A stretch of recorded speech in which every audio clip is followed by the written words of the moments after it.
சிவபெருமானுக்கு வில்வ இலைகளையும் மகாவிஷ்ணுவுக்கு துளசி இலைகளையும் அர்ச்சனை செய்வதன் காரணம் என்ன? ரெண்டுமே பெரிய மூலிகை.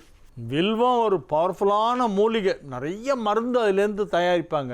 ஆயுர்வேதாவில், சித்தாலையும் வில்வம் மருத்துவ குணமுடையதாக சொல்லப்படுகிறது. துளசி ரொம்ப பவர்ஃபுல்லான ஒரு மூலிகை. தினமுமே துளசி ஊற வச்ச தண்ணி நம்ம கொஞ்சம் குடித்தோன்னா நமக்கு உடம்புல கொழுப்பு சத்து சேராது. பிபி, கொலஸ்ட்ரால் ரெண்டும் கண்ட்ரோல் ஆகும். சுகரையும் குறைக்கும்.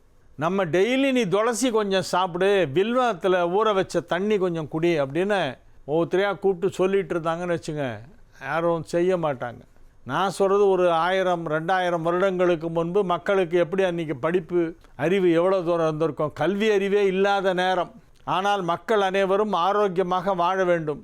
நல்ல ஆரோக்கியத்தை கொடுக்கக்கூடிய 2 முக்கியமான மூலிகை இலைகள் என்ன அப்படின்னா வில்வம் ஒன்று, துளசி ஒன்று. அதனால தான் என்ன பண்ணாங்க, சிவனுக்கு வில்வத்தையும் மகாவிஷ்ணுவுக்கு துளசியும் பூஜை பண்ணிவிட்டு அந்த பூஜை பண்ண அந்த பிரசாதத்தை எடுத்து கொடுப்பாங்க பக்தர்களுக்கு.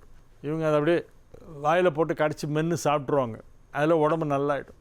அப்போல்லாம் எல்லோரும் கோயிலுக்கு போவாங்க, டெய்லி கோயிலுக்கு போவாங்க. தினசரி கோயில்களுக்கு செல்வார்கள். அங்கே வழங்கப்படுகின்ற துளசி தீர்த்தத்தை வாங்கி எல்லாரும் அப்படியே பயபக்தியாக அப்படியே குடிச்சுருவாங்க. கீழே சிந்தக்கூடாதுன்னு தலையில் தொடச்சிக்குவாங்க அந்த தண்ணியை. அதை ஒரு புனிதமான ஒரு வஸ்துவாக நாம் கருதுகிறோம். உண்மையில் இது நமது ஆரோக்கியத்திற்கு ரொம்ப தேவை. டெய்லி துளசி சேர்க்கணும், வில்வம் சேர்க்கணும்.